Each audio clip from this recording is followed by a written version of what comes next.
Good morning, YouTube. This is gonna go. I got a schedule to keep.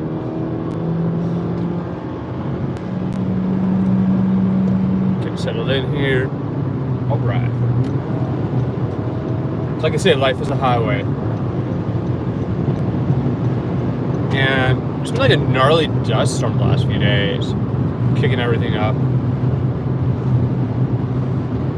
You can just see the particulate matter. A little bit of snow cap still in San Gorgonio. Sun's coming up. I guess they're working on the highway over here. Narrow it down. Maybe like repaving or expansion or... not sure. Tolls.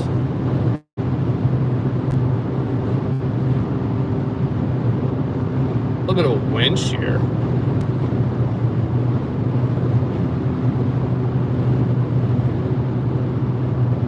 Sun will rise. I am on the way to federal court.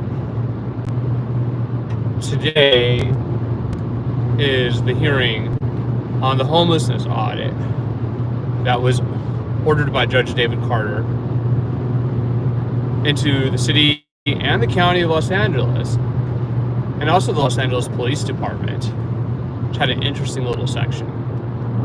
And if you haven't caught my story from yesterday on PD's most famous whistleblower, Commander Lillian Carranza, you're missing out, because that was a good story. I even got all those little things out, all the little straight quotations. Maybe I'm missing a comma or two, but pretty good. And the police union not doing so well.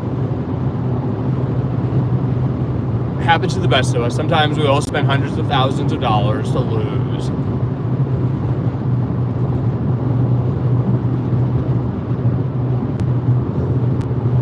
And I guess everybody's working already. Different time zones. Let's go, Tesla. The exploding Teslas. Burning hotter than a million miles.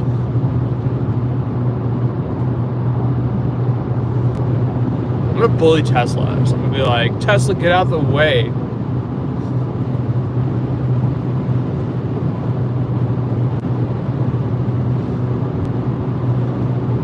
And if you don't know the stretch of highway, this is the stretch if you ask me. Yeah, I'm gonna bully that Tesla. I'm gonna be like, move, Tesla. He's driving, frankly, what's below the speed limit here.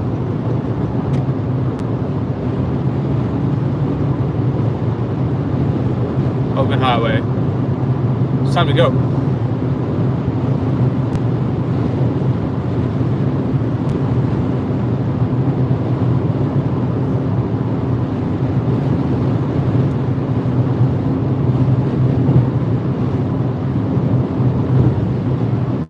The Ram Power Wagon.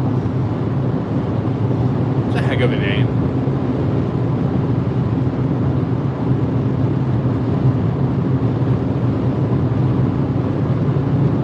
Flying by.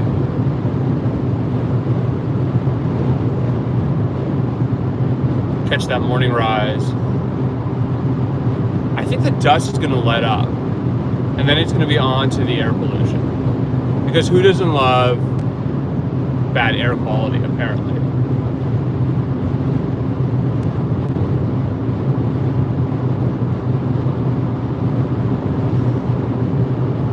America's transportation industry.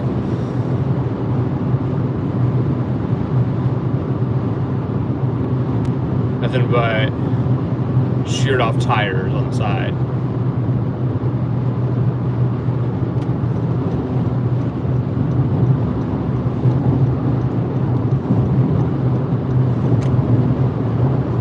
This is a pod?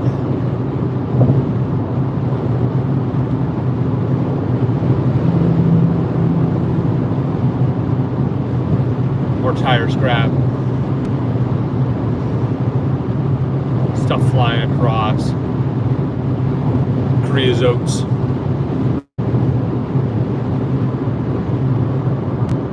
And like personally, I like the creosote bushes.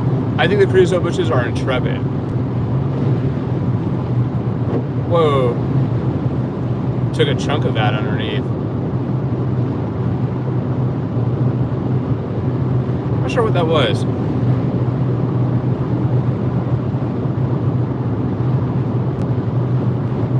It's gustier over here.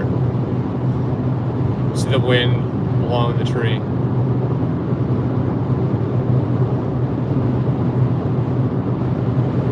Get a nice stretch. This hearing should be fire though. It's kind of like everybody says they want to help the homeless, but when it actually comes to it, they're more interested in spending money to cover their own asses than they are to get anything right. And it gotta change the tire. The 2 years of extremely slight drops in encampments are not really sufficient to justify the amount of money that is being spent, which is in the billions. That's billions with a B. That's real money. And apparently they can't account for it either. And then there's this fight going on over whether or not you can count encampments that were swept towards this goal that they've set for themselves of a 60%, rather a 40% reduction in the number of encampments in Los Angeles. So the judge just put his foot down. He said that swept encampments don't count towards housing goals because you're not housing anybody, you're just sweeping them.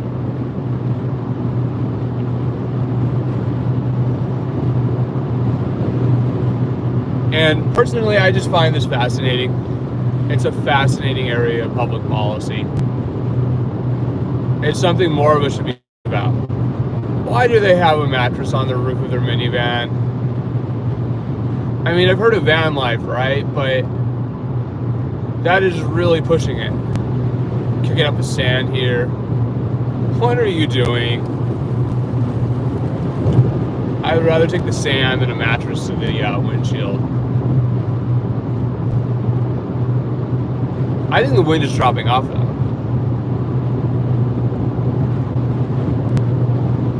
But life is a highway. Come ride with me.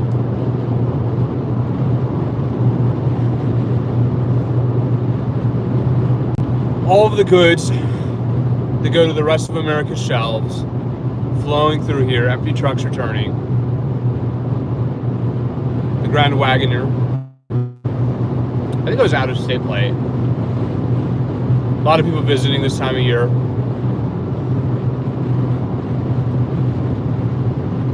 Severe weather, drive caution.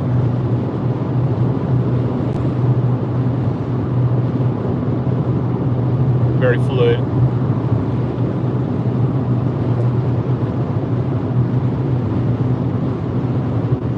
The sun comes up over San Gorgonio.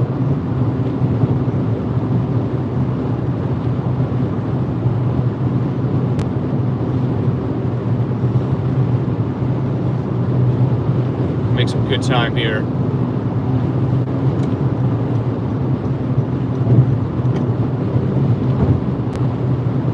To the windmill patch.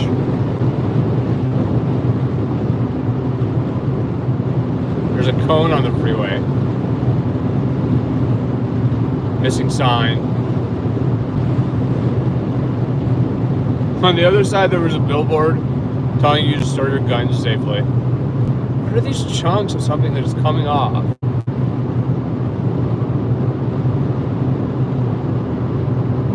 A beautiful, beautiful morning.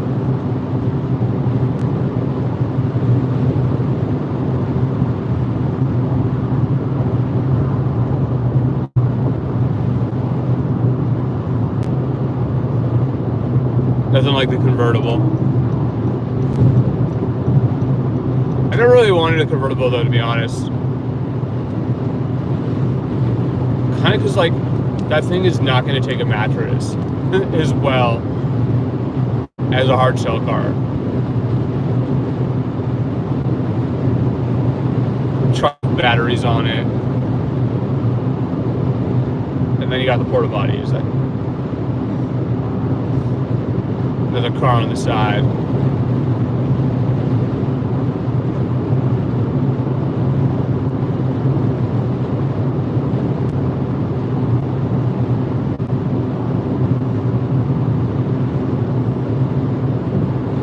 I think it should be interesting what happens this morning. Apparently people don't find the intricacies of Los Angeles' homelessness crisis that interesting. What they would rather do is complain. People will complain and complain and complain and complain about the homelessness problem. But if you start talking about solutions or trying to figure out how to make the sort of behemoth system they have already work without reinventing the wheel, that's like a dead end. People do not actually want to know about that type of stuff. Like what they want is red meat, right? They want to be made angry. And this is really where this kind of like angry, I was almost going to write about it, like the angry media plex of just putting up pure, unadulterated anger without even thinking about it, without any analysis, without any consideration. People love being angry. Being angrier is easier than being smart. Anger sells. And the angrier people get, the more people want to watch. Like people just want to watch. It's like, like they said, like some people just want to watch the world burn. And so the world is burning, quite literally. And the result that we have, these extreme weather events, this climate change from hurricanes to dust storms to wildfires, is something that people just easily try to ignore. Try to pretend it's not happening. Virtue signal their basic caring. But it's kind of like how people don't really care sometimes about the homeless people.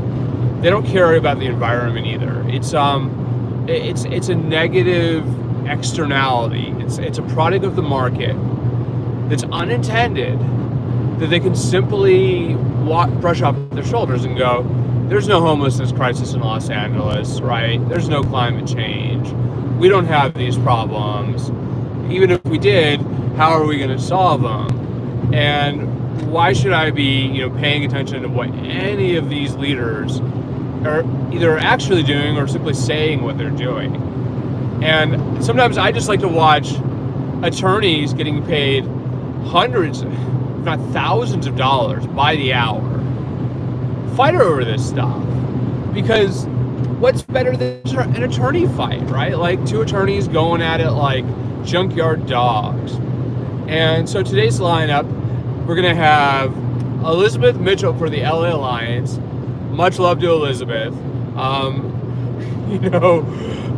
Taking full advantage of that revolving door from the city attorney's office, where she was in the police litigation unit of all branches, right into tackling the homeless crisis on behalf of a billionaire. And we all need a billionaire in our lives. The billionaires are the sugar daddies. Shout out to Isaac Shomov, bankrolling the LA Alliance for Human Rights, along with the rest of the business sector, and going, well, these homeless people, they're bad for business. We just got to sweep the homeless away, make it stop, make it go away, make it make sense, and our businesses will be great. We'll gentrify the crap out of downtown. And so they have. I mean, downtown LA is not what it used to be. It used to have a significantly larger Skid Row area, and now Skid Row has actually kind of been shrunken. But in shrinking it, they've just kind of concentrated it even more. And then for like every person they take off the street, one person goes right back on because the rent is too damn high. And so of course we can't, begin to address this under a single roof. So Los Angeles has more homelessness agencies than any organizational chart should need. And I can start to go through those, but people would probably just get bored. They'd be like, how does Zach know all of this? Why is he still talking about this? I'm bored. But my favorite one is actually, and I'm going to talk about one, is the Los Angeles County Affordable Housing Solutions Agency, La Casa. Because La Casa is new. And everybody who voted last November voted to create La Casa. But La Casa had already been created. And this is going to be $1 billion, that's $1 billion with a B, in sales tax revenue from Los Angeles County, directed every year to address this homelessness crisis. And La Casa is going to get a nice $380 million chunk of this, ostensibly to keep people in their homes. And La Casa is going to try to do this through preserving existing affordable housing and through supporting new developments. And so the money for this is going to start getting collected on, wait for it, April 1. That's right, April Fool's Day. And if you don't know, that's a lot of money. And the average, say, general relief payment people get in California is like $211, right? So if you have no money, it will give you $211. And a lot of us have just kind of been going, why would we give more money to the housing developers? You know, without even having any accountability, they're going to inflate the price. Like, if you wanted to trickle down, why don't we start increasing the GR, right, at general relief? Make it easier for people who are destitute to get some traction, right, in their lives. And, you know, pair that with the existing money that we're already spending, which is in the hundreds of millions of dollars, to LAHSA, which is the Los Angeles Homelessness Services Authority, LAHSA. And so you have multiple major organizations here. LAHSA's existed since 1993, and then La Casa is brand spanking new. And La Casa is going to eat up like 40% of that money. And then the other 60% is going to be tasked through existing agencies like LAHSA. And it's going to go through this thing called the Executive Committee for Homelessness Regional Alignment. And it's supposed to represent Los Angeles's coordinated regional attempt to strategically address our homelessness crisis, upon which we have, at best guess, about 70,000 people on the streets of LA County, and of those, about 45,000 are in the city of Los Angeles. So this has been going on for a while. The homelessness crisis didn't start overnight. It wasn't one thing alone, right? But the sort of failure to create, frankly, a safety net, along with, you know, effective things like rehabilitation, whether we're talking, you know, from incarceration or from mental health distress. People go into the system and they come out on the streets. And this includes too, like the foster youth system, which is one of the largest feeders of human trafficking in Los Angeles County. And the system, everybody agrees, does not work. And the only sort of counter to this people seem to be able to come up with is abolishment, right? Well, like, let's abolish LAHSA just like we wanted to abolish the police. But the police haven't been abolished, and I'm not sure the LAHSA is going to be abolished either, even as LA County kicks around the idea of creating a separate homelessness response agency. So now we would have a total of, that's 3 agencies. And then we also have the Housing Authority for the City of Los Angeles, the Los Angeles Housing Department, and I'm still trying to figure out how HACLA and LAHG are different. If anybody can explain that one to me, I would appreciate it. And I've spent hours and hours and hours at these meetings already. And I would still be spending more time. It's like watching paint dry, watching politicians daintily question bureaucrats. Like, oops, we know we have a homelessness problem. And if you don't know, people literally die on the streets. Like, it's been estimated that 6 people a day die in Los Angeles on the streets. It used to be 4, it's gone up. And people have, you know, attributed this to different things, you know, less of a safety net, harsher conditions, fentanyl, you know, traditional overdoses, heroin, meth, crack, alcohol, big factor out there. And I mean, there's an entire thriving economy around keeping people on the streets, called the homelessness industrial complex. And the homelessness industrial complex benefits one type of person, the poverty pimps. So the poverty pimps, they feed off of this. They're the ones who are literally becoming millionaires sometimes off of people suffering. And the more people tend to identify the poverty pimps, and we can start talking about who exactly we mean when we say that, the more people go, how do they make that much money failing this bad at addressing the homelessness crisis? Shouldn't we be a little bit better at doing this? So it should be a wonderful approximately 3 hours today. Usually these things run about 3 hours, where we're going to go kick the can around and we're going to go, who's not fixing homelessness fast enough? And the answer is going to be all of you. All of you people who are literally making bank, more bank than I make, off of talking about this, not getting it done. And, if I could pull in like a $330,000 salary, like say, Chief Strategist of the Los Angeles Homelessness Services Authority, Chris Freed, who literally is working a part-time job and getting paid $300,000+ out of LA County taxpayer money and city money. That's incredible. Like, how lucky is that woman? I mean, that is some serious skrill. That can buy a house. It's like literally you have to be the poverty pimp to have the mansion. And the poverty pimps are winning. Absolutely. It's really easy to buy into the idea, right, that the system as a whole is needed, right? Like, we have to address the homelessness crisis. Like, we can't freeze funding. Let's not, defund them. Even though they're not doing accounting, right? They can't trace a significant sum of this money. And we couldn't even get an exact number of the amount of untraceable money that's gone into the homelessness crisis in Los Angeles County. And it's brilliant. It's brilliant. This audit that they did, I read the entire thing from front to back. I encourage people to read it themselves. It really is a stunning work of an attempt to at least minimally track your tax money, right? And it's also supposed to be trackable. Like, you're supposed to be able to tell you where your money is going, right? But we can't, and this is the admission, right, that they can't.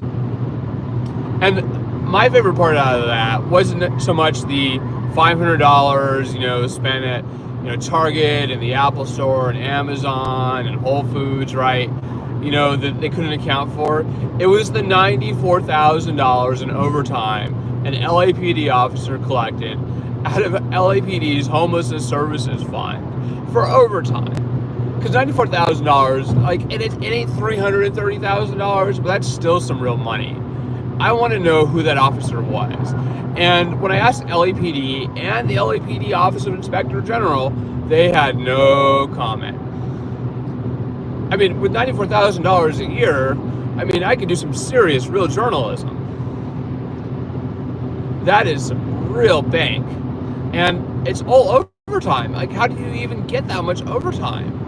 When I had a real job, I couldn't even get a single hour approved sometimes. And I was going to work like a dog. So how do you get $94K in that OT? It's a slush fund.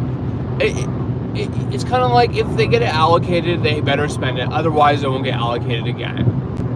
And so I was like, why don't you investigate this right for overtime fraud? And that was met with silence too. They don't want to tell me who the officer is. They don't want to investigate it for overtime fraud. And this is where we're at as a county. And a city. Marvelous. Just marvelous. And I always love it when reports like that come out. I read them from front to back. I go through every line of it and I go, what is the unanswered question here? What else do we need to know? And that's what I want to know. That sweet, sweet OT.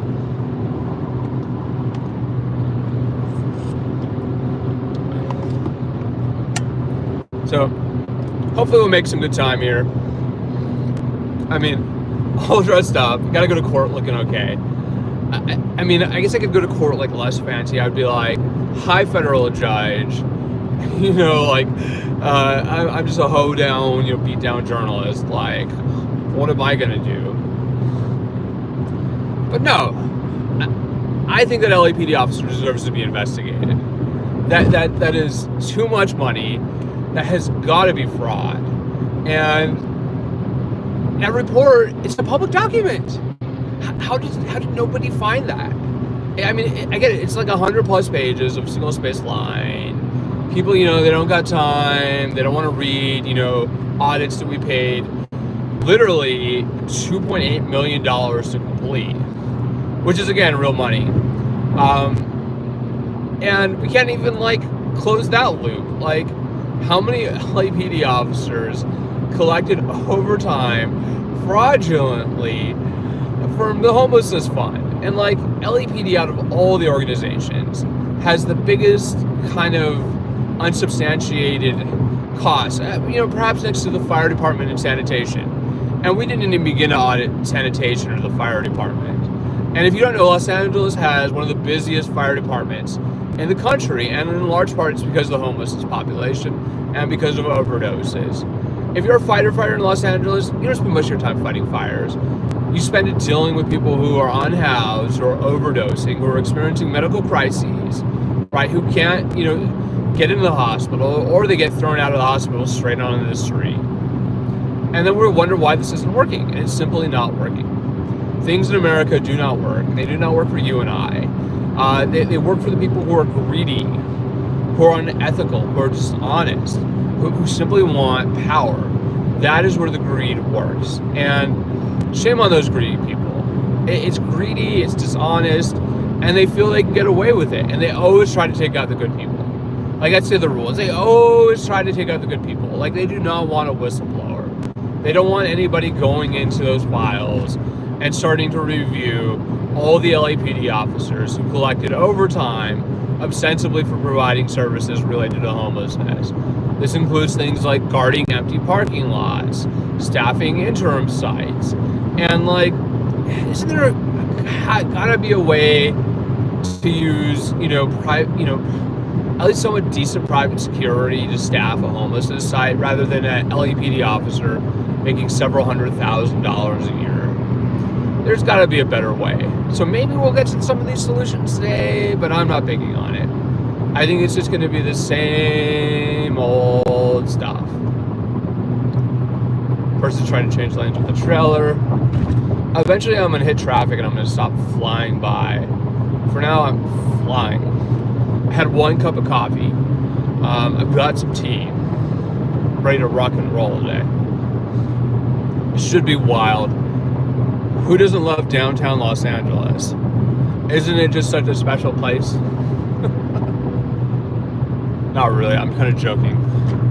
All right, I need to get over here. This guy's straight burning it.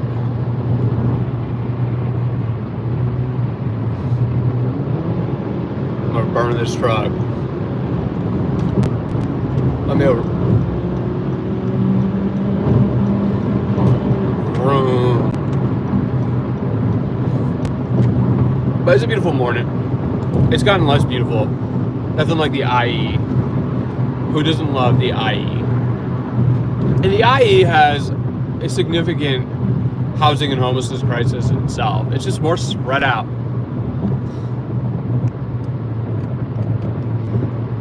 I haven't gotten into the IE's business yet like I should.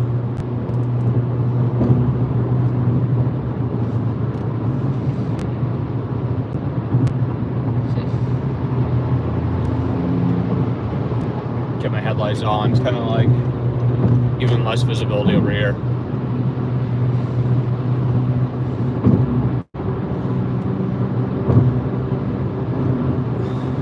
I was just astounded that they couldn't track the money really at all. It was almost audit proof. I called it audit proof. It's like they've audit proofed the homelessness spending. And then of course, if you threaten to freeze the spending or cut the spending, they go, well, you're just gonna hurt the people being served.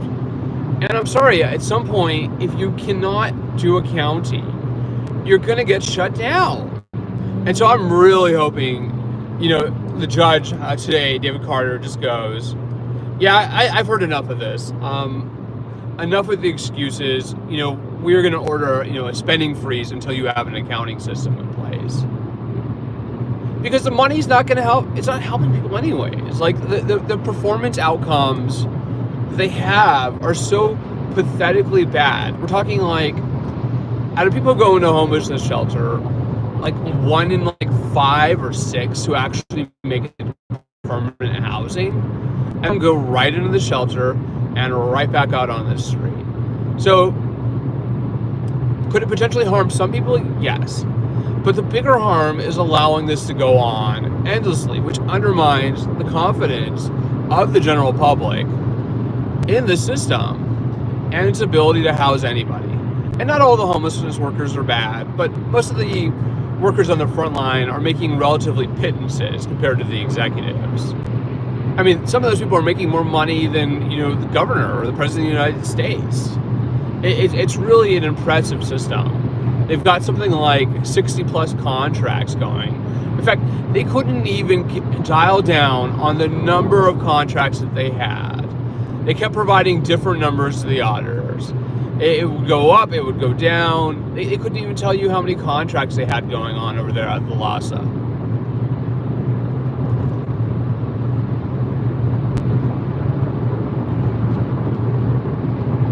Absolutely insane. I'm going to become the biggest proponent of freezing that spending until they have a clear system for accounting for every dollar. And the other thing I felt was really, really missing from that audit that can be audited is executive compensation. Let's do an audit on that. Let's audit executive salaries. Let's figure out where all that extra money at the top is going and why it's not going down out of the organization in terms of services. Let's do that. That would have made a nice section on that audit. And like, to the extent that I got to have any input on it, I tried to uplift, the voices of my unhoused colleagues, like Ruth Ruthless, and to let people hear the truth about how badly the system fails the unhoused. It's pretty much just good at criminalizing them, and brutalizing them. It does not effectively, in any timely basis, address the human needs that we have on the streets. It doesn't provide mutual aid. It provides really fleeting shelter beds that, if you're willing to stick with it long enough, maybe, just maybe, you might get into a permanent housing. And this fiction that they have, right, about tiny homes being the solution. I mean, can you imagine like being stuffed into something that's smaller than a jail cell? A tiny home is smaller than a jail cell. And you want people to remain in these little boxes, right, essentially, that often don't even have, all the utilities hooked up for hundreds of days. People die in those tiny homes. You have rodent problems. People get sick. It's really just not the solution that they make it out to be. And the cost of a tiny home is still like $60,000 sometimes. And the cost of getting people into a permanent housing unit has been ranging into like $600,000, $700,000, $800,000 per unit in Los Angeles County, which is insane.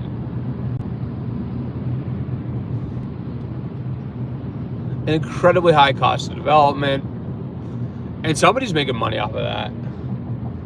Somebody is making real money off of that. Kind of getting blue. Got some moisture.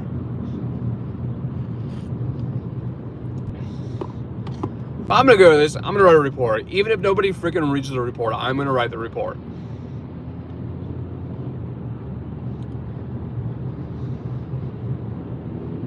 And it'll be a good report. And like, you can always get the court transcript, but it's not the same as actually watching these people making money literally off arguing about this and not resolving anything. And this has been going on in Los Angeles now for a solid 5 years. It's been 5+ years of this, where we're fighting. And the only thing that anybody seems to be able to agree on is that they should keep showing up to fight and getting paid to do it. Freeze the spending. Freeze it now. Literally just choke it off. What's up, Canoga Snow? Happy Thursday. We're going to federal court. It's going to be a blast if you're just joining us. Today's hearing, when I make it to it, and I am going to eventually get to it, is on the federal homelessness audit that was done by the firm Alvarez and Marsal. They got paid a pretty penny to do this, and they confirmed basically what we already know, which is that the money is not trackable. $2.2+ billion in spending on homelessness in the last 4 years. They call it the look-back period. And it exempts 2020 when we had COVID. They didn't even want to try to audit homelessness services during COVID. And they can't tell us where the money went.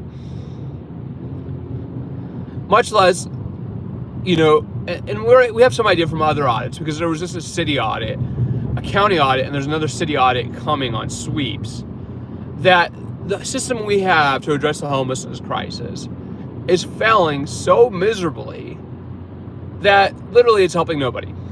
It helps a small fraction of the people that they encounter.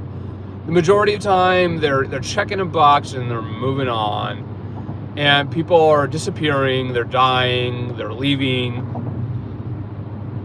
And only a small percentage are getting into permanent housing, despite billions of dollars being allocated towards that too. And I couldn't even tell from the audit, right? It would mostly seem to be accounting for local spending, like city and county money. But the state money and the federal money that's being put towards this, that is even more mixed in and hard to track.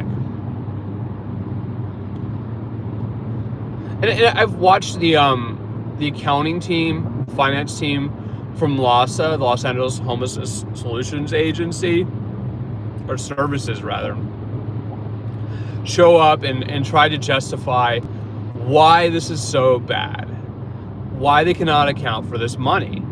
And the explanations have been getting thinner and thinner and thinner and thinner.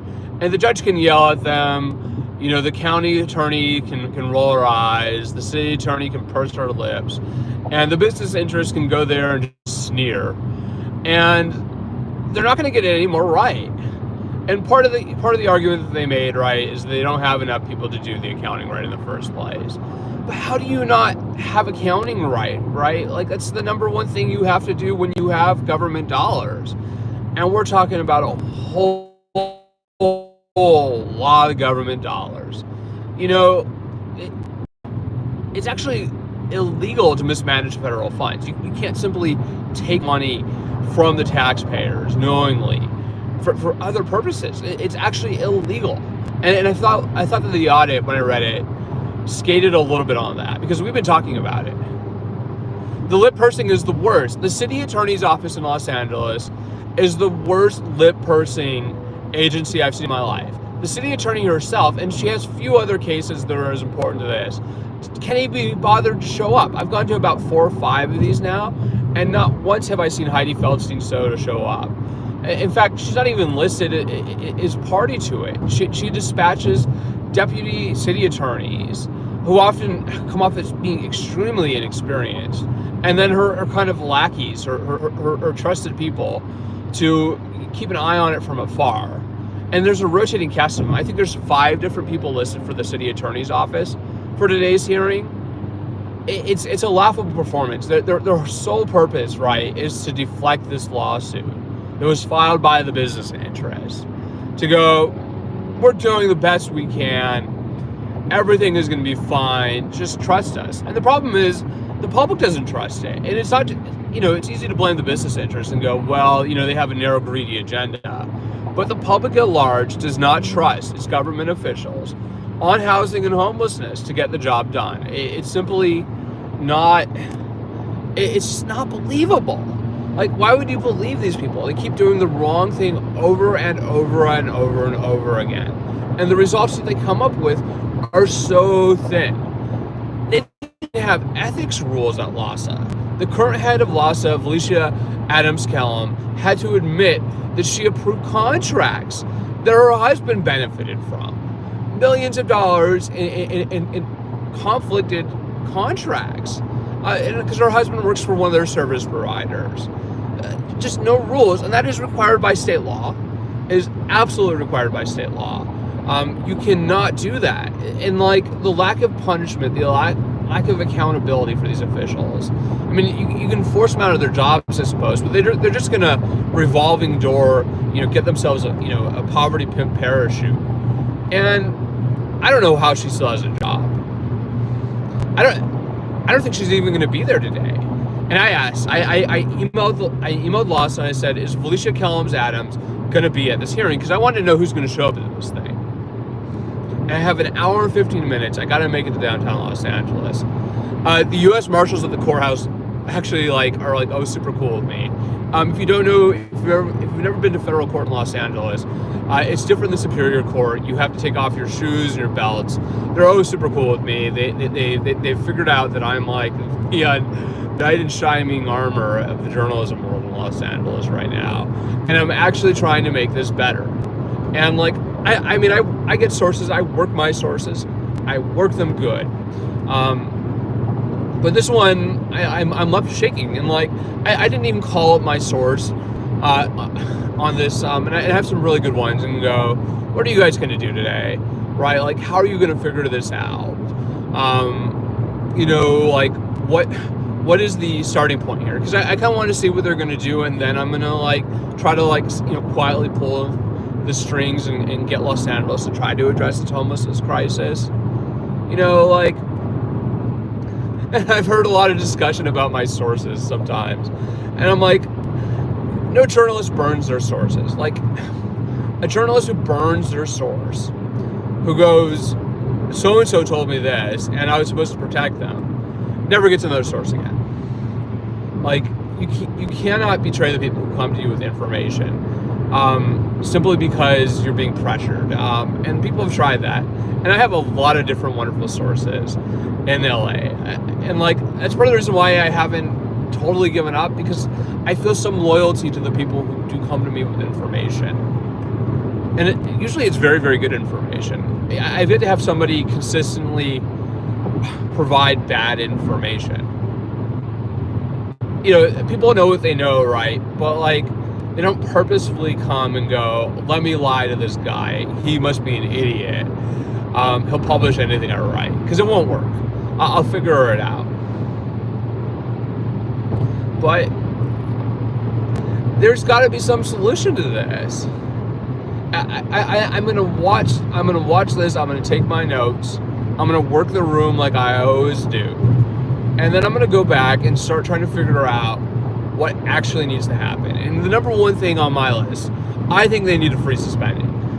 The spending that is going to the homelessness industrial complex, the poverty pimps, freeze it. Freeze it. You have an audit with red flags all over it. And this audit is a high quality audit. I wanted a little bit more out of it, maybe. Like, I could have gone for a couple more sections. I think fire needs to be in there. I think sanitation needs to be in there.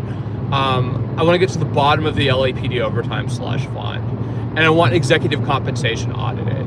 Like, those are my follow-up requests for this. Like, great first draft. It's a second amended draft, I believe. But I would like there to be another draft of this audit, and I want to see it expanded. And I think it's worth the money, just to have this accountability document. Because, we talk about audit, right? Like say you have audit in LA.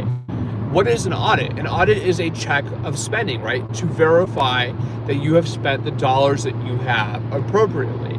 And auditing is investigation too, right? Like, people hate auditors because auditors go into workplaces, right, into companies, and they start pouring through the documents. They find all the little things, but auditing is extremely important. If you have something that can't be audited, that involves taxpayer money, that is a huge problem. And we're not talking about a little bit of money. We're not talking about coffee mugs for city employees or the state insurance commissioner, Ricardo Lara. And like, I'm loving this story. He apparently has been traveling everywhere. He's an elected official. He's the insurance commissioner for the state of California. And where he was for the first hearing on insurance in California post-wildfire? Bermuda. That's right. His story is that he was in Bermuda to keep the insurance policies being written. Apparently Bermuda is where all the insurance policies come through. But he's gone to Paris, he's gone to Bogota, he's gone all over the United States. And he's billing this to the taxpayers, usually. The number that they provided seemed really, really low. He was trying to say that his travel costs were only like $30,000 in taxpayer money. It seemed low. Given the destinations he was going to, I bet they're much higher. And they wouldn't disclose all the records. It was ABC7. I think it was ABC7 in the Bay Area was breaking this story out. And it's just good journalism. Audit that guy. I want to see that guy audited so bad. Ricardo Lara, the insurance commissioner. What a joke. And I mean, they're fighting about the wildfires in courts too. This has entered that phase, right? Where, well, we had neighborhoods burned down, therefore, how can you possibly demand accountability on homelessness spending since we had a wildfire? It's like the equivalent of a dog ate my homework. And the dog did not eat the homework. Just running out of excuses there. And like, if you don't know, you can't film in federal court, right? Like, you can't film in any court unless the judge okays it. Occasionally the judge will okay this. At this point, I want the cameras in there, and like, some of the unhoused folks from Skid Row, they show up and they say their piece. They tell the truth, right? How terrible things are on Skid Row. And you might think, well, those people don't want to be on camera, but actually, I think those people more than anybody would want the cameras there. Film this entire thing. Show the lawyers who are making bank kicking this can around. There's literally lives, hyperventilating about it. Like shame on the LA Alliance, particularly, like the LA Alliance for Human Rights. They had their social media person show up a couple hearings ago in her freaking pajamas. Like, that is where their money is, and they're desperately raising money on social media. I mean, talk about grifting. The LA Alliance for Human Rights is the worst grifter in Los Angeles. The worst. And like, they're paying this woman to do their social media, and it's like a grift fest. Like, all I can figure out is that they're running out of money to pay their attorneys, and therefore they're desperately going to the business community. Hey, business community in Los Angeles, can't you spare $5 to hold the city and the county and the government accountable on their homelessness spending? And it's like, I mean, the story people have told me, right, is that the alliance is needed to bully the city and the county, right? That if the business interests weren't doing this, that nobody would be holding Los Angeles accountable on homelessness. And I don't think it's quite true. I mean, I think at some point this is so bad that somebody would have to do something. But the shamelessness of that social media campaign is really, really, really quite astounding. Bizarre. I haven't seen her back since. She showed up to the one hearing. She was like an hour late in her pajamas. And I was just like, why are you in federal court in your pajamas? Like, this is not pajama time. It's really not. This is time to talk about what's really, really going on. And I know a lot of people that live in LA or live elsewhere, right? And they see the unhoused and they go, kind of like, shame on you, you must be a druggie. And actually what we found out is that most of the people who are on the streets are not using drugs. Some of them are, but the majority of them, right, it's economics. They can't afford housing. Or they are senior citizens, the elderly, disabled, and they need help. The majority of them are not on drugs. And of those who are on drugs, usually they're using drugs because they're trying to cope with the reality of living on the street. And oftentimes they were not drug users before they hit the streets. Some people, yes, right, they get drug and alcohol addiction. That is what gets them out there. But a lot of them are not. A lot of them are out there because they cannot afford housing. And I don't blame them. Nobody wants to hire them. And the jobs, the job market is so bad right now. And then this, the support that we do have for employment is really quite pathetic. And that's just state function. That's the State Employment Development Department. It gets contracted down. Those people are a joke too. Absolutely a joke. Maybe I should be the auditor.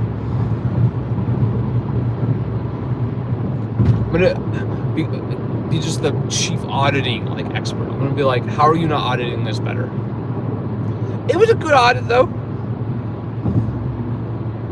The city one and the county one that came before were just as bad. This is like audit number 3 to hit them. And I'm looking forward to audit number 4. I mean, people talk about it, right? But sweeping the homeless is actually usually very destructive. You know, a lot of people argue about the necessity, right? Like, I want this encampment gone. But a lot of times you're just throwing away people's possessions. And, you know, when it's done humanely, right, there, you know, does need to be some sanitation effort. But a lot of times it's kind of inhumane.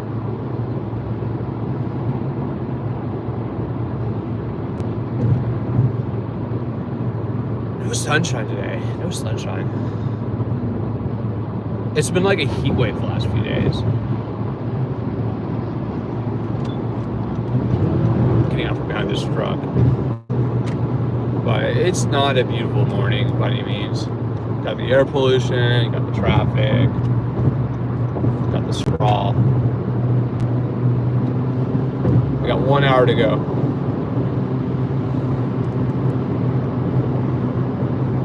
Nothing like fuel trucks.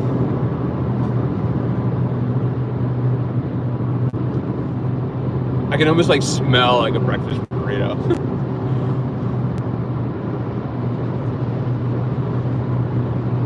It's like, just take all the money that we're giving to Lhasa and start handing out breakfast burritos already, you know, and coffee. Breakfast burritos and coffee, not money for Lhasa's homelessness industrial complex and the poverty pimps. Let's do it.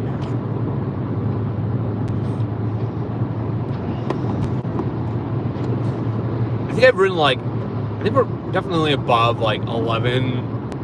I think we have 11 stories on homelessness now. And like the crazy part is like, I don't think people even want to hear from the homeless. Like, having to hear from people who are actually living this reality is too discomforting for too many people inside the homeless industrial complex. In fact, they make a pointed effort not to get feedback. You have all this money, you have no feedback, you have no accountability. We tried pushing the city of Los Angeles to do a lived experience advisory commission. That's what they call it. You should call it lived experience. And even though it had passed the city council, and the cost of doing this was less than an LAPD officer, that's right, less than a single LAPD officer, nobody wanted to actually collect feedback on the homelessness programs. We tried the mayor's office. We tried, you know, the city council members. We tried the neighborhood councils. We got 10 different neighborhood councils to write statements of support for the lived experience advisory report. And nobody wanted to implement this, despite it already being studied, already having passed, and instead it expired. That's right, Los Angeles' Lived Experience Advisory Commission. The motion to establishment expired after 4 years. No implementation. And like, ask anybody, right? Like, what makes a business, you know, successful? And the answer is generally going to be, will they listen to their customers? Not in homelessness services, they don't. They couldn't ignore it more. They're like, why is this not working? Why do we have to spend billions of dollars with no accounting, and our services don't work, and we don't want any feedback, and we're just going to sit here and we're going to smile a lot. Like it's a guilty children who have done bad things, who did not do their homework, who did not feed it to the dog, denying all responsibility. Check this guy out. He's got no window on the left side there. That is gone. I have no idea. Probably got smashed.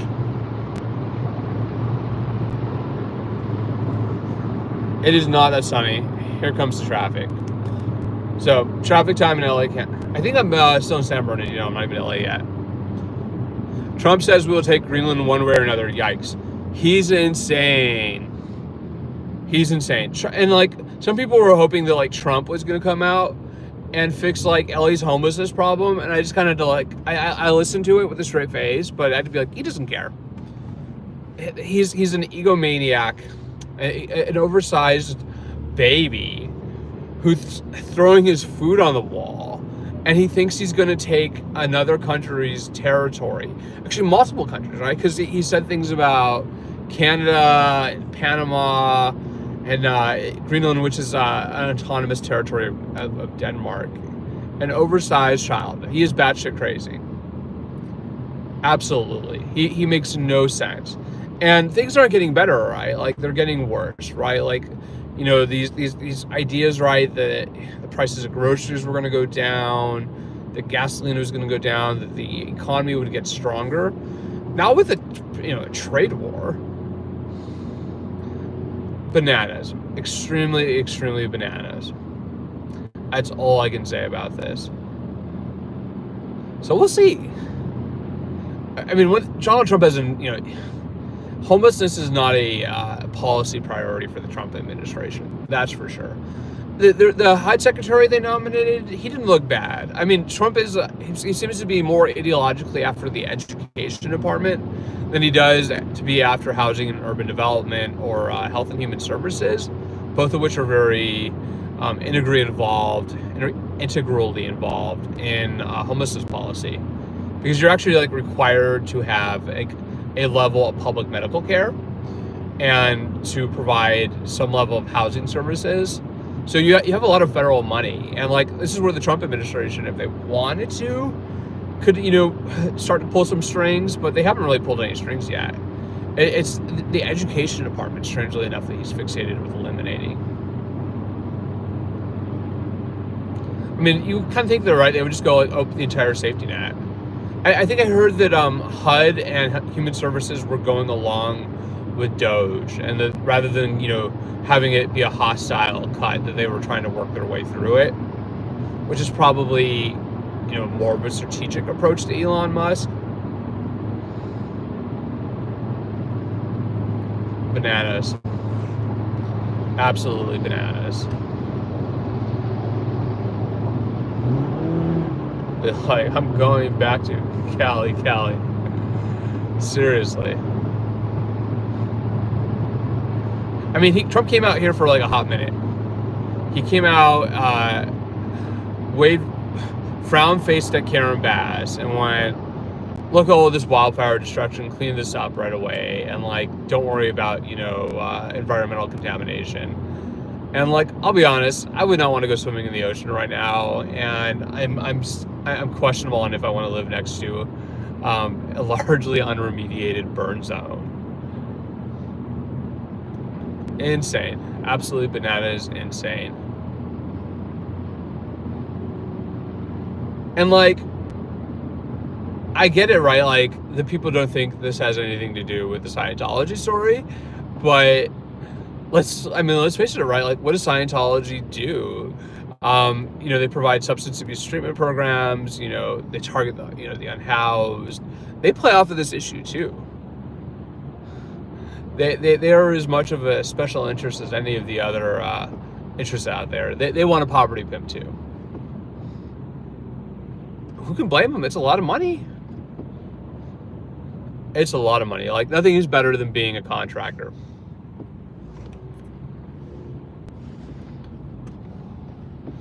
I would love to audit that more. That spending of money is insane. I've always been a Mormon. That's right. I'm secretly a Mormon. No, I'm going to federal court. You person. It's time to look good. I mean, I have street clothes too, but if you're not looking, a little bit, nobody takes you seriously. You have to dress for the job that you want. I see people are waking up. It is 8 a.m. I was up at bound and out, ready to go at 5:30, and I have made it this far. Got an hour.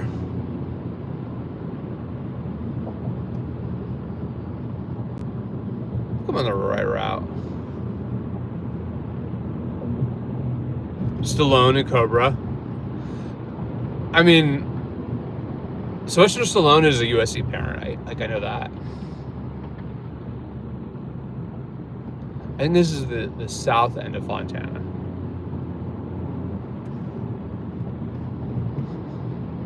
hit in that morning traffic. It should be an extremely enlightening homelessness hearing, though. And like, if you've never been inside a federal courtroom, it's got that feel. It's not like depressing like Superior Court, because Superior Court has a really depressing feel. Like, you're like dealing with people who are, generally accused of more common crimes, or you're dealing with, civil cases. Federal court makes you at least want to think that the justice system on some level works right. Signalgate is a freaking disaster. Like, those guys should know better, right? Like, they should know that you cannot conduct U.S. government business on a commercial platform. Like, it's not smart what they're doing, and the angrier they get about it, and the more they try to huff and puff and make it go away. It's like Humpty Dumpty. It's gonna all come tumbling down. And I mean, I thought it showed, at least, from the messages that I saw, and like, I haven't seen like the full transcript of it, that they, were just doing their thing. It was like a business meeting to them. And I see people putting their spin on it, people, put their spin on things. But I thought it was a very business-like approach to war making. And that obviously, you don't want to be doing your business on Signal, because, Iran in particular has a skilled hacking enterprise. Like, the Iranians are capable of hacking that Signal app. It's not just the Russians. I know they were talking about the Russians, but the Iranians could do it.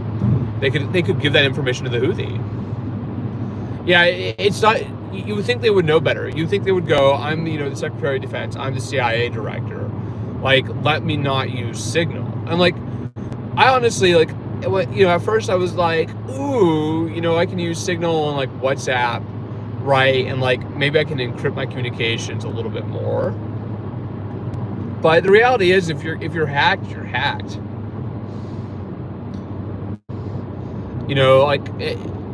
Certainly like phone conversations are better, but I don't think Anonymous was targeting Signal. I think the greater concern is not so much Anonymous as it is foreign governments. And Anonymous has made a point in the past of targeting Russia in particular, or China. They themselves engage in interstate kind of like hacking battles. But it's not wild to think that the Iranians, would be targeting something like that. And the Iranians in particular have been very aggressive as far as their intelligence operations in the United States. It's not a third world country like people, imagine it to be. It's really quite, let me get over here.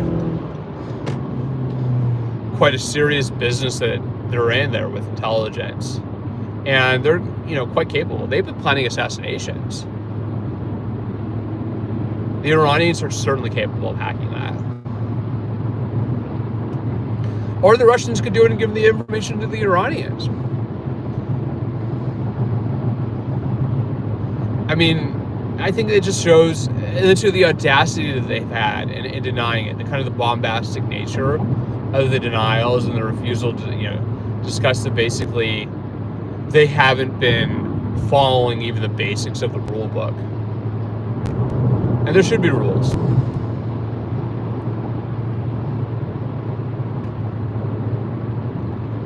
I'll be curious to see what follows it. Like, I don't think they're going to get any better at not mismanaging the basics of managing the national security establishment. And people, I was kind of sounding it, but a lot of people too are right, that, essentially this administration is a national security threat. They are so inept, they are so bumbling, that even if they're not trying, they're going to screw this up. And sure enough, like, it has not taken that long, and we have, a significant screw up. And it's easy to blame the journalists to go, well, Jeffrey Goldberg at The Atlantic shouldn't be, listening in on their Signal chats. He certainly shouldn't be publishing it. But we published the Pentagon Papers, like the New York Times did it. It's, he's doing his job. And I mean, of course they tried to deny it, so of course they had to publish it. I mean, talk about just inept, right? So, mistakenly add the editor of The Atlantic to your Signal chat. I guess they were talking to him otherwise.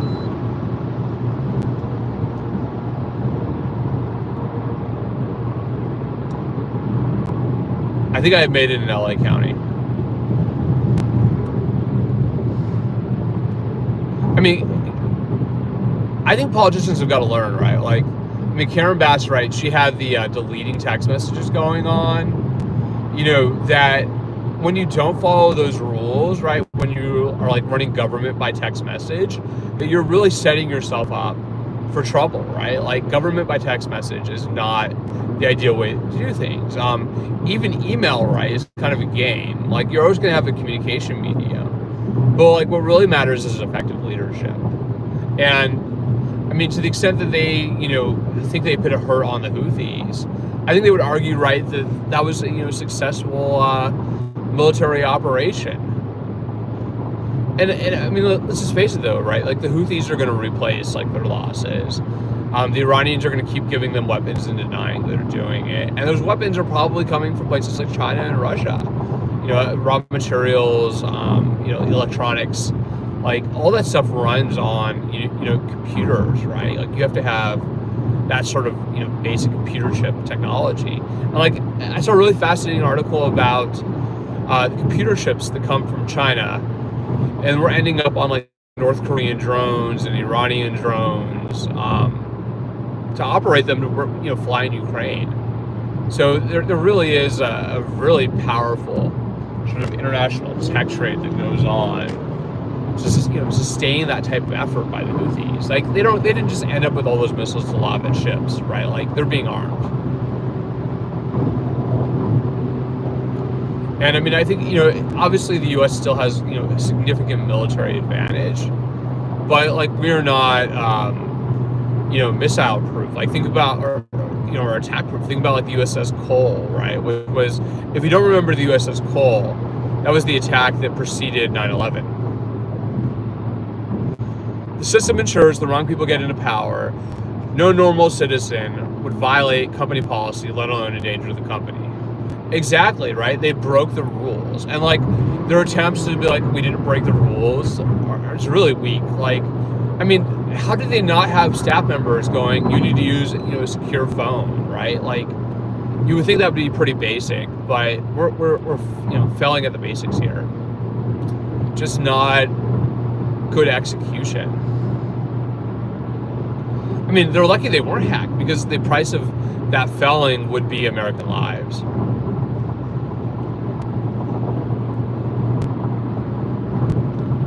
I mean, it's nice to think that America, right, is like the best and the brightest country, but really we are not sometimes. Like, sometimes we are our own worst enemy.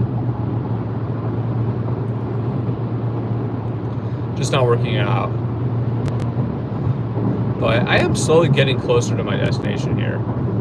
We are going to federal court today. I mean, can you imagine a judge screwing up his comms and like getting hacked by the defense? Like, not like the ideal outcome, right? Like, you should want to manage your communications properly. Oh, what's up, Sassafras? I'm doing good. I'm going to federal court today. We are going to be talking about the homelessness audit because I care about the unhoused, and I think more people should. And Los Angeles County is screwing up its homelessness policy so bad, along with the city, that people literally are dying in droves on the sidewalks. Estimated 6 people every day die. And I love federal court too. Federal court is great. Like, it's so much better than Superior Court. Every time I go to Superior Court, I am like, where am I going? But federal court is fun. This is it. This is the follow-up. So that court hearing that you went to with Karen Bass last year was to announce and launch this audit, and the audit has been completed. And so today's hearing is to discuss the audit and then the compliance of the city and the county. Exactly, we're talking a lot of money, $870 million a year, probably combined, like when you count in local, federal, and state spending. And overall, in the last 4 years, exempting 2020, we're talking about at least $2.3 billion. Yeah, exactly. David Carter, if you've never seen him, is a delight. At what point do we require the states to send the unhoused to step up and pay their fair share? California is the destination. That's not actually totally true. Most of the people who are unhoused here are from here, actually, or they've been here for a long time, right? People have always moved to California. It's not. There's a degree of transientness to this. I mean, certainly I used to live in Portland, and Portland had a lot of transients, but most of the homeless population here it's people we know, right? It's the people who are disabled, people who are seniors, who can't afford housing, kids who grow up without parents. Karen Bass is tight with Scientology. That is no secret. And, Karen Bass was invited to attend today. I'm not sure if she's going to be there or not. I think she better be, because the last time we had a hearing, it was January 7th. It was the day of the wildfires, and she was in Ghana, and you can actually read the judge in the transcript going, "Where's Karen Bass? I think she's in Ghana." Yeah, the judge is, David Carter is pissed. It's just a question of how pissed he's going to get. Cool. I have to go to a funeral after that, actually, but I will be there probably as long as the hearing. I have a 2 o'clock elsewhere, and I'll have to grab some lunch in between, but I'm absolutely going to this. I will be covering this. I have been covering this quite capably now for many months with my colleague Ruth Ruthless, who's unhoused. And the ways in which Los Angeles is failing its unhoused population, even beyond the failure of the politicians, is astounding. Absolutely astounding. It has gotten really, really interesting. Cherry Hill Cafe is bomb. I love that place. They have such good food there. I've eaten there several times, and I have never left disappointed with the Cherry Hill Cafe. Those sandwiches are really good, and then I love how they hit you with the pickles and the pepperoncini. And I think it's nice to support small businesses. And if you ask me, right, we have a lot of work to do. It's in federal court now? I do remember it. I think my concern on that one was just what happens if I get involved? You have to be really careful, just as a writer, about what you put out and what effect it has on the case. Getting the judge changed is always a good solution. The judges are a tricky business. I certainly hear a lot of people talking about judges and how the judge game works, and it's true. The judges all bring their own sort of biases and tendencies to court, and it really frames your decision. Good. I'm curious how a family law matter ended up in federal court.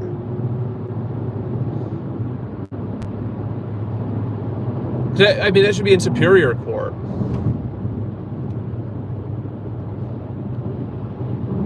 It's definitely about the judges, and to the extent that I certainly have had people in the unhoused community ask questions about David Carter and what his agenda is. I think he's just righteously pissed off, and people should be pissed off. The system does not work. In probate court, family law, and federal court, dang, that is really getting multi-level. I was kind of wondering where that was going to go, just because it seemed very kind of early as far as the cycle of a story, and the ability to prove some of the claims, right, about conspiracy effectively, to show, right, that Scientology was working directly to undermine that, to prove it right is a challenge. Yeah, you can catch up with me. My email is pretty easily found.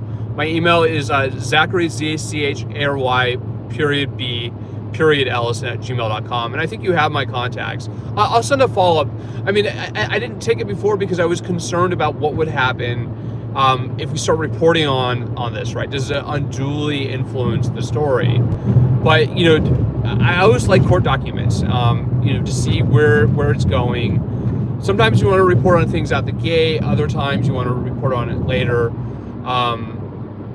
And, of course, too, like, things in the Scientology protests keep going sideways. Yeah, I mean, people who are connected in Scientology have a lot of pull. And, like, certainly, like, they have the ability to influence court cases. So, I mean, I kind of suspected that it, as that went on, that it would come out more. Just because it seemed like there's like, there's a predicament, right? Like, essentially, right, a custody case. And, that's kind of where, right, like, people's interests really come into play. Like, how do I get what I want out of this? And, the worst thing you could do is spook them before they do something. Because if your goal is to catch them and expose them, you want them to have that play. And then too, the other card people always play right in court is, well, so and so talked to the media, right? Or they made statements on social media about the case. And this is why most attorneys will advise you not to comment on it. Yeah, I mean, I think he's certainly. From what I did look at him, I thought he was a pretty sleazy looking attorney. And like, I mean, not, attorneys, I've had attorneys get mad at me for talking smack about, the law profession in general, but not all attorneys are sleazy like that. And, I think certainly there was family laws like that. I definitely have heard things about family law court. That's really where we, struggle. And I mean, it's crazy how some of this too, right, it goes through so many levels before it gets resolved. I mean, court cases can take years and years and years and years to resolve. And like, a lot of times it's nice to think, right, like, particularly with like legal reporting, right, that it will have a positive effect to, put it in a press. Like, say, like I just did Lillian Carranza, the LAPD commander's case. And, in that case, though, it's already super public.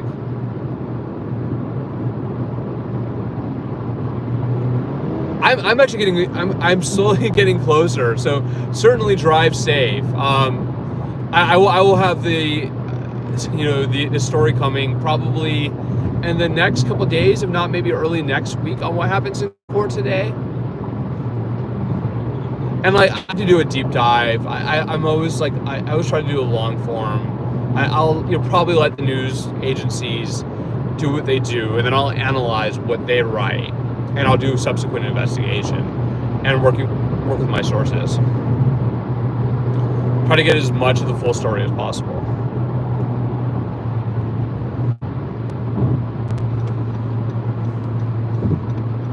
All right, here we go. I remember the YouTube videos. I mean, it was kind of sad watching that. I mean,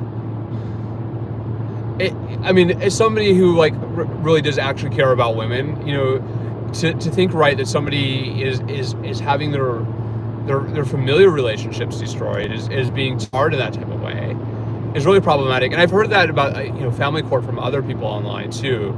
The family court is tremendously dispiriting, and people, do all kinds of nasty things. Like I heard it from a woman the other night at the hot tub, how an ex had tried to say all kinds of crazy things about her in family court to try to gain custody of the kids. And like, it's certainly, it's like a throw everything at the wall. A lot of it's not even true. It's like a food fight approach to litigation, even more so than regular civil cases are. People really get knocked down, drag out in family court. People get nasty in it. They absolutely throw everything at the wall. And like, I mean, part of the problem, if you ask me, is that court testimony, right, isn't defamatory. Like, you can never be sued for what you say in court, even if it's not true. And ideally, right, you think, right, that knowingly false statements, right, perjury, right, that if you perjure yourself in court, you're going to be held accountable. But perjury charges are really quite rare. It's hard to prove that somebody knowingly lied. Attorneys absolutely have the right to lie. And, the accountability there, right, particularly with the bar and the state bar, is a little thin sometimes. And I was talking about this with somebody just yesterday. I'm like, you filed a bar complaint, and what do you expect the outcome of this is going to be, absent of having the attorney already found guilty of some type of criminal issue or serious civil case? Protesting in front of bars, I mean, certainly it's I mean, you always have to think what the audience is for activism, right? Like, who are you trying to reach? And like, one thing I'll say is, like, I'm really proud of a lot of the work I've done on Title IX at USC. The California State Bar. Not a bar, but the State Bar. And I have been inside the State Bar building. I think I can say that. And if you didn't hear, the State Bar got in a lot of trouble this year because they tried to make their exam for attorneys to be admitted online only, and the test makers screwed it up royally. So instead of having everybody take their bar exam to become attorneys in person, which would create some respect for the law, they were all just sitting at their computers, and it didn't work. And like, I mean, maybe I just want to be like the dean of attorneys or something, but like, there's got to be some sort of really functioning discipline system. And like, I mean, it's really meant to go after people, not just who lie, right, or who engage in, dishonest legal tactics, but who have been found guilty or otherwise implicated in a court. So like, say like the Tom Girardi case, it expanded with the State Bar. Actually, it was the headline in today's paper, because one of the other attorneys is now under threat of disbarment too, who helped Tom Girardi steal from his clients. So like, you have to really get caught like that. Like, the IRS has to be after you, the FBI has to be after you, the LAPD, or another law enforcement agency. And then at that point, the State Bar will generally take action. But like, one of the real problems was, like, particularly Girardi was able to corrupt the State Bar. The State Bar was corruptible, just like anything else. And so, I mean, I'm surprised, a little bit that they do seem to be getting it together. I mean, at least as far as, meting out discipline on, when they have to. And the bar's communication office is really responsive. Like, I get responses out of the State Bar communications office faster than anywhere else. And I've filed a couple bar complaints myself, and they've never even wanted to investigate it, but I think they should. And like, I mean, it's kind of like Seth Frost's saying, one of the biggest problems with attorneys, right, is that basically the entire system is built around them, that they can say whatever they want, right, on behalf of their client, even when they know it's dishonest. And so you get a wide range of ethical and unethical behavior happening with attorneys, and unfortunately it skews towards the unethical. There's just a really big incentive there to win all the time. No attorney wants to go, I lose 20% of my cases because I was too honest and too nice. And so it incentivizes them to be, like you say, Jesuits, basically. And like, kind of like, not in an anti-Catholic sense, but like in like kind of the Marxian sense of making fun of people who are financially vested in a certain outcome or certain belief system, such that they will build the system for themselves. And this is certainly a really big criticism that's happened of the State Bar of California, which sustains very few complaints. Oh, they totally cover for each other. It's, I mean, maybe it's getting a little bit better. Like the bar was supposed to have been really, really reformed in the last few years. They've kind of beat that drum, that reform drum, but the actual like changes at a micro level seem pretty light. I mean, I don't think there's a lot of attorneys going around going, I might get caught by the state bar for stealing money from my clients, or knowingly, making false statements. So you have to have an investigation. Yeah, I mean, a federal court filing is really powerful, and I do have a Pacer account, and actually, if you don't know, you can use Pacer for free up to a certain level. I mean, certainly, I mean, the bar for, sorry, the sort of qualifier, right, for proving a case is federal, right, and it's warranted to be in federal court, is usually like interstate or a capital criminal nature. Like, you'd be surprised, like even some robbery cases end up in federal court because they rob federally backed banks. So like that's kind of like what you need to be successful in federal court jurisdictionally, is to prove, right, that it's a significant enough level of interest, right, that the federal government should be compelled into action. And certainly attorney corruption is potentially one of those things where they would go that there is a significant enough public interest as far as federal regulations, regardless of state, that you would justify getting to that level, because you have a multi-tier justice system, right? You have superior court, you have state courts, and then you have federal courts.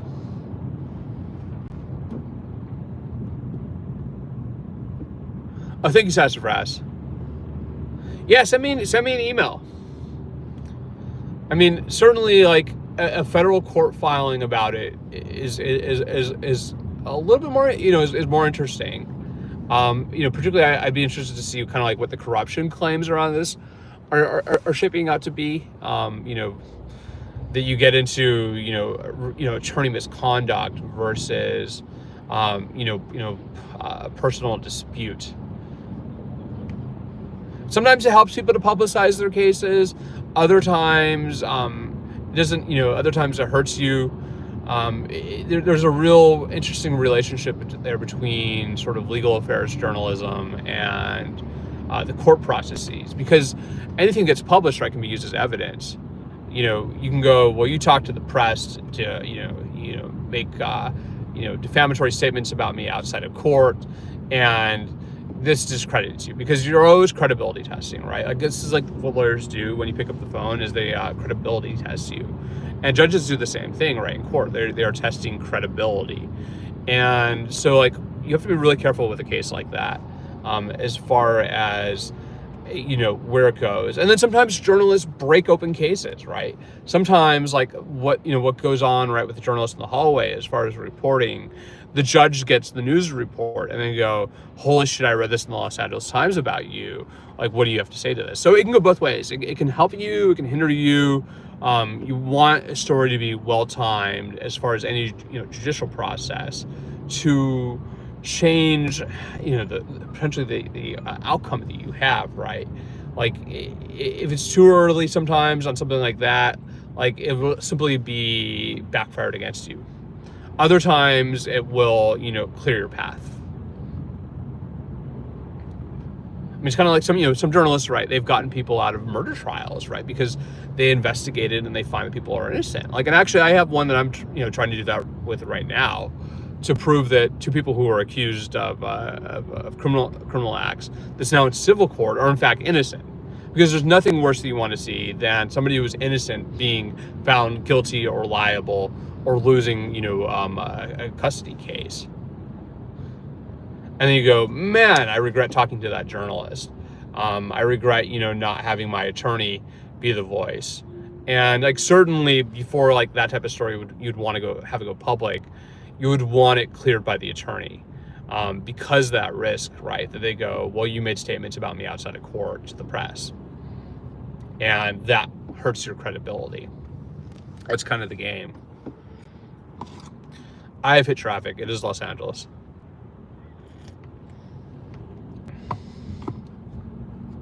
But it was a fabulous discussion of the legal system, right?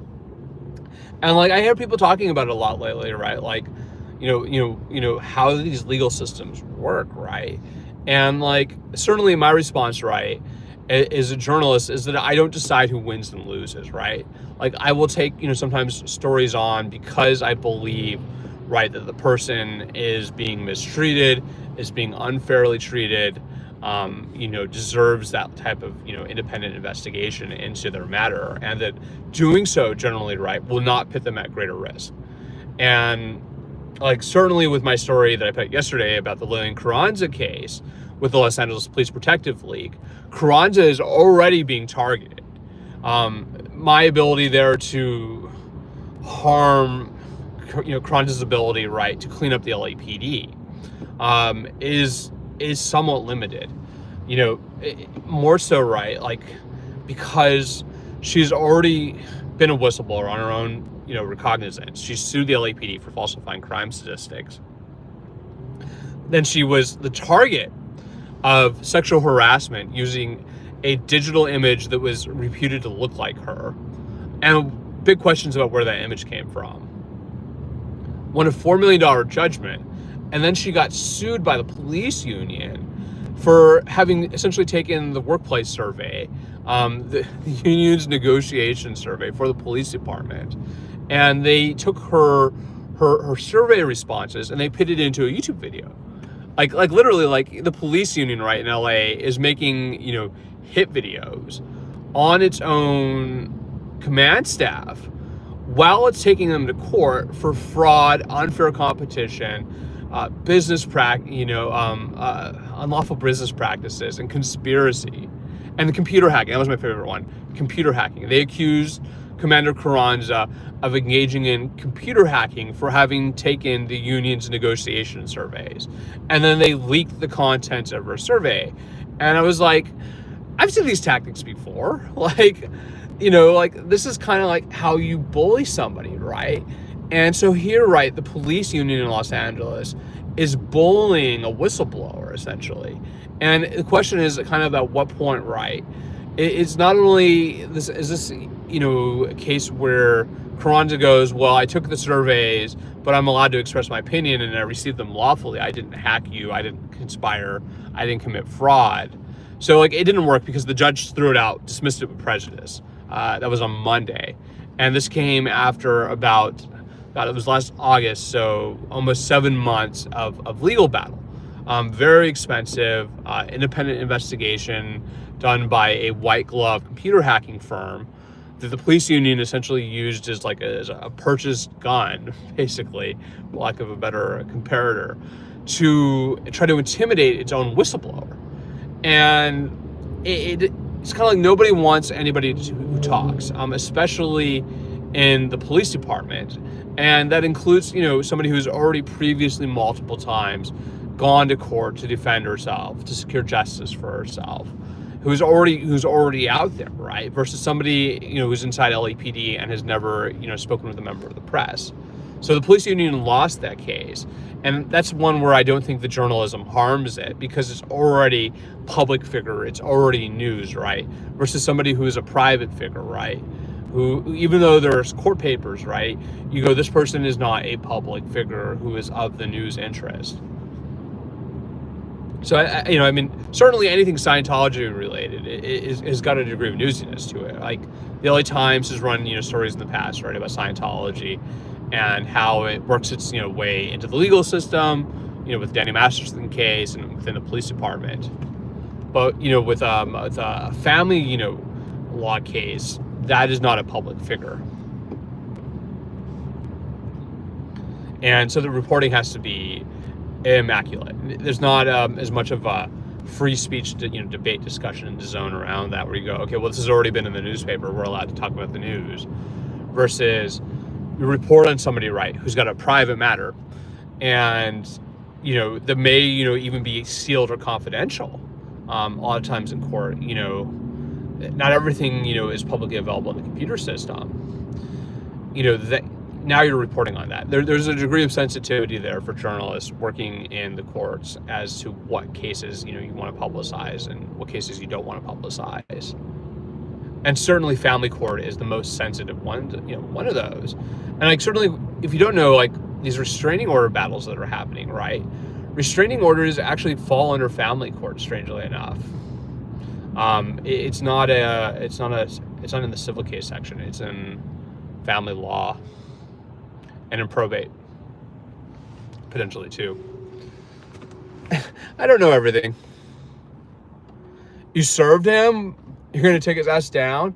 See, that is, I mean, once you serve somebody, right? Like, actually, I used to be a process server. You're going up and you're going, this has been filed against you. This is, the official notice, right? You know this. Get your ass to court. Don't miss your court dates. So that is really, it's a fun thing to do. I mean, I served something like, I think maybe 100 cases, primarily civil, debt cases, but also, divorce papers a couple of times. And you have to confirm, right, that the person is who you were supposed to serve. And a lot of times people will pay, sheriff's departments to do, services, or they'll hire, civil process servers. And sometimes you can't locate people. So, Pomona. I've never been to the Pomona courthouse. So the accusation is against the attorney and the judge. See, this is, I mean, I don't want to opine, but, this is kind of like where, right, like, you do get to, the severe miscarriage of justice allegation, right, that somebody is engaged in misconduct who's a judge. And that, that potentially, right, that does have, federal stature.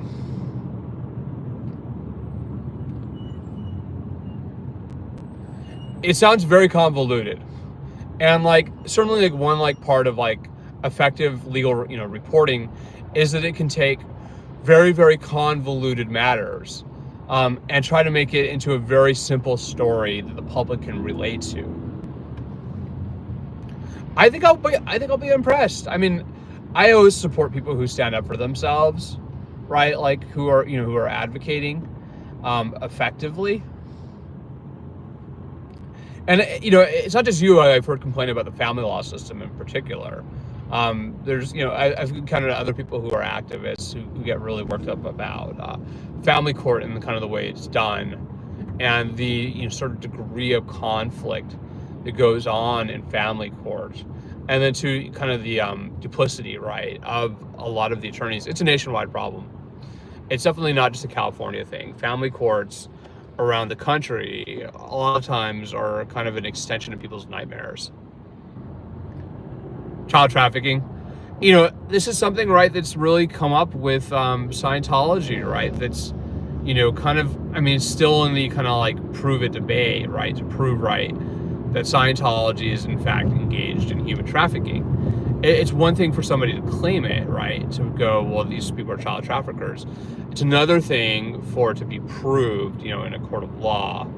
And I'm a little behind on some of that reporting through legal trafficking through Department of Child and Family Services. Absolutely.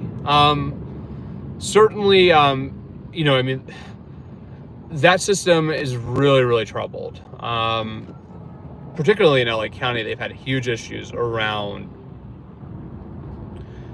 how that system functions, including sexual abuse cases that have resulted in, I think it was hundreds of millions of dollars in settlement. It's really definitely a very troubled system. And I mean, when you're talking about taking away people's kids for them, right? And the kids are getting put into a big system, you have additional harm happening often from the kids being put into the system. And then the parents too, right? They go, I just want to see my kids. It should be abolished. I mean, I think the spending on homelessness should get frozen. We'll see if that happens today. I want to freeze. And until they can account for that money, I think the spending needs to get frozen. And like, it's kind of like, it's the same thing, I mean, with family court, right? Like, people find it highly dysfunctional. I'm not sure like what the volume of cases are like, that through, but it's a lot of cases.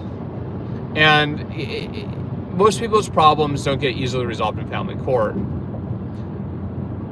And a lot of times, right, like, I mean, particularly around domestic violence cases, it's really hazardous to the person who's making the complaint. It was supposed to be done like that. It took them a full year to do the audit. I mean, I think certainly, I'm hoping the mayor is going to show up today. And a lot of the city council members have been coming too, so it should be a full house. And I'm starting to push it. It's already like 8:45. Oh yes, I've got my schedule today is packed. I've got to go to this, and then I have a funeral. So time is flying by. I think I'm going to call it here in a minute and just focus on getting to the actual courthouse. It's a very lively court hearing. I don't know if there's going to be overflow today or not. It's usually been a little bit full, but I'm going on over an hour. Yeah, there's a good parking lot there, and then I usually just park across the street on Broadway. But it's getting closer. I think I'm getting, yeah, I'm in East LA already, so I hope everybody enjoyed the chat. Thank you, ZacharyObama, for the updates. Pray for the people who are living on the streets of Los Angeles. Like, pray for all the people who are suffering, who feel mistreated by the justice system, who feel mistreated in their lives. Like, there's always some hope out there for you.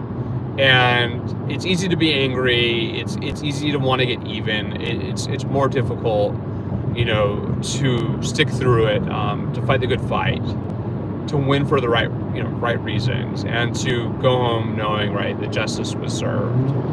And I think no matter what your issue is, wanting there to be justice, right, wanting the law to be fairly implemented, right, for people to be appropriately charged, for cases to have prompt and timely resolutions, for there to be full disclosure of information and facts, and not simply a process that promotes and facilitates lying for money, is a noble goal.